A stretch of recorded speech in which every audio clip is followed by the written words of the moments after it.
பிரியமுள்ள கிழமை குடும்பங்களுக்கான நாள், குடும்பத்துடைய பாதுகாவலாராய் இருக்கிற அப்படிங்கிற சுசையப்பட்டதுல குடும்பங்கள் எல்லாம் ஆராதனை குடும்ப தேவைகளை எல்லாம் அறிக்கையிடுக. குறிப்பா நீங்க கமெண்ட்ல விண்ணப்பம் குடும்பத்துல எந்த தேவைக்காக நான் அதையும்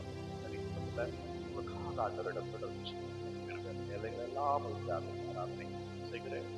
பிள்ளையுடைய விண்ணப்பங்களை எல்லாம் வைத்து ஆண்டவரே நமக்கு ஆராதனை செய்கிறேன். அப்பா நீங்க ஆசீர்வதிங்க ஆண்டவரே, நீங்க வழி நடத்துங்க.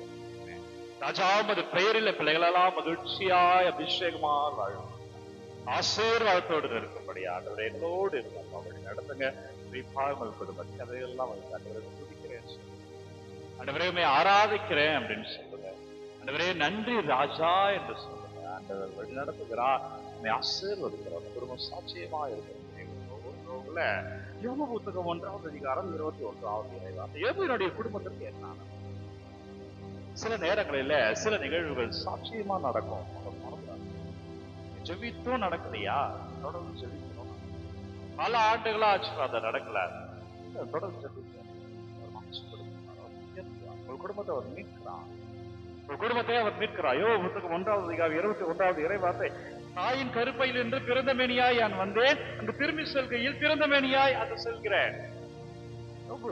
அனைத்துமே இழக்கிற போது சொல்லுவாங்க. ஒருத்தர் ஓடுகிறாரையா, வந்து விழுந்தது உன்னுடைய ஆடு மாடுகள் எல்லாம் வாங்கி போனது, அன்னைக்கு அதெல்லாம் வைத்தவர் தான் செல்வத்திற்கு அதெல்லாம் இல்லாம போயிடுச்சு. அவன் எவ்வளவு தைரியமா இருக்கிறான். ஒரு வருகிறார், அவருடைய பிள்ளைகள் எல்லாம் மாண்டு போனார்கள். அனைவரையும் குடும்பத்தில் உள்ள அனைவரையும் இழக்கிறார், அனைத்தையும் இழக்கிறார். சோதனை வருகிறது, எவ்வளவு தைரியமா இருக்கிறான். சில நேரத்தில் நின்றணும். சோதனை இக்கட்டான சூழ்நிலைகள் தொடர்ந்து வந்து கொண்டே இருக்கும். இக்கத்தில் செய்கிற மனிதர்களுக்கு அதுக்கு எவ்வளவு விலகி போனாலும் அவங்க நெருங்கி வந்து கொண்டே இருப்பாங்க. ஆனா தைரியமா நின்று விலகி செல்லணும். ஆனா அதே வழியில தைரியமா நின்றணும். அதுதான் பிறந்த மேனியா நான் வந்தேன், பிறந்த மேனியா நான் சொல்றேன். அவ வந்து ஓடி சொல்றாங்க இவ்வளவு நடந்துருச்சு. ஆனா அவர் சொல்கிறார் என்ன நடக்கல, நான் ஆண்டவர்கிட்ட இப்படிதானே வந்தேன், வெறுமையில தானே வந்தேன். அடுத்த வார்த்தை பாருங்க, அங்கு திரும்பி செல்கையில் பிறந்த மேனியாய் நான் செல்வேன். நான் ஒன்றுமில்லாம தான் வந்தேன், நான் ஆண்டவருக்கு ஒன்றுமில்லாம தான் போறேன், எனக்கு ஒரு இழப்பு இல்லை. என்ன அர்த்தமா? தைரியமா நிற்கிறார், விசுவாசத்துல நிற்கிறார். அப்படியெல்லாம் என் கடவுள் விட்டு விட மாட்டார். அதுல நீங்க நில்லுங்க நண்பர்களே, தைரியமா நில்லுங்க. எவ்வளவு எதிர்ப்புகள் இருந்தாலும், எவ்வளவு பிரச்சனைகள் இருந்தாலும் தைரியமா நில்லுங்க. நீங்க ஒரு நல்ல காரியத்துக்காக சமூகத்துக்காக நிக்கிறீங்களா, ஒரு நல்லது செய்யணும் எண்ணத்தோடு இருக்கிறீங்களா, ஒரு பெரிய புரட்சி செய்யணும் இருக்கீங்களா, தைரியத்தோடு நில்லுங்க. எதிர்ப்புகள் அதிகமா வரும்.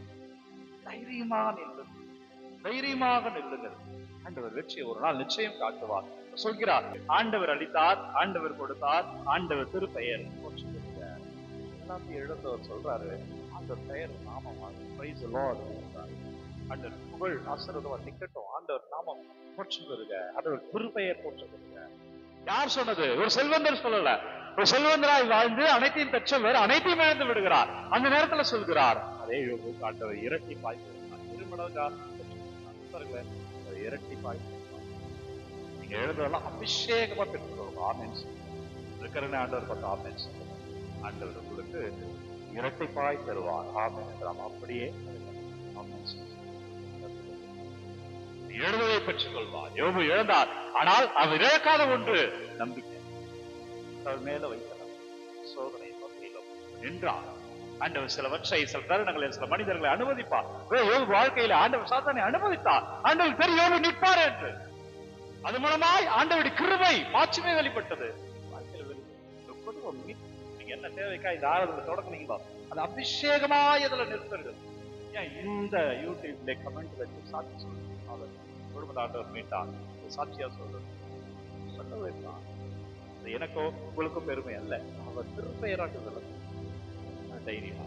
அப்பா நன்றி, ஓ வல்லவரை நன்றி, நல்லவரை நன்றி. ஒவ்வொரு பிள்ளைகளுக்கு ஆய்வை துதிக்கிறேன், பிள்ளைகளுக்கு ஆயமை ஆராதனை செய்கிறேன். அதர் வழி நடத்துகிற ராஜா, அபிஷேகத்தை நாங்கள் காணும்படியா, வல்லமை நாங்கள் காணும்படியா, ஆசீர்வாதத்தை காணும்படியா, என்னவெல்லாம் குடும்பத்தில் பிரச்சனை, என்னவெல்லாம் தேவைகளோ, என்னவெல்லாம் அடிமேல் அடி வாங்கி கொண்டே இருக்கிறார்களோ, எந்த குடும்பங்கள் எல்லாம் அழுது கொண்டு இருக்கிறதோ, எந்த குடும்பங்கள் எல்லாம் கவலையில் இருக்கிறதோ, ஏன் இந்த சோதனை, ஏன் இந்த கட்டுகள், ஏன் இந்த வலி, ஏன் இந்த இடத்துல நான் சிக்கி தவிக்கிறேன் இருக்கிற பிள்ளைகள் அப்பா நீங்க விடுதலை தாங்க.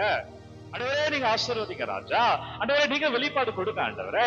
ஆண்டவரே நீங்க வெள்ளவில்லை வழிநடத்துங்க ராஜா. ஆண்டவரே நீங்க கரங்களை நீட்டு பிள்ளைகளை விடுவிக்கிறாங்க ஆண்டவரே. அந்த யோபுக்கு இரட்டிப்பாய் கொடுத்தீர.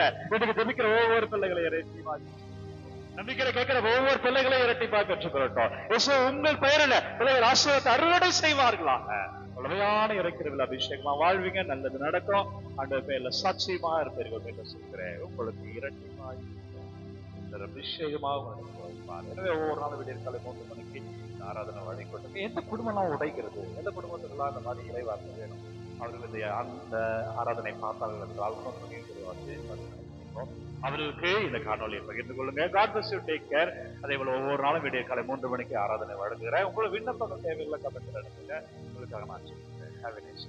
எல்லாம் வல்ல இறைவன் தந்தை, மகன், தூய ஆவியார் ஒரு நிறைவாய் ஆசீர்வதிப்பார். ஆண்டவர் இயேசுவின் பெயரிலே இன்னைக்கு ஆசீர்வாதமாய் இருப்பீர்கள். நல்லது நடக்கும். வல்லமையான இறைவன் உங்களுக்கு வெற்றியை கொடுக்கிறார். மகிழ்ச்சியாய் இருங்கள். இந்த நாளும் இனிய நாளே. நன்றி இறை உறவுகளே.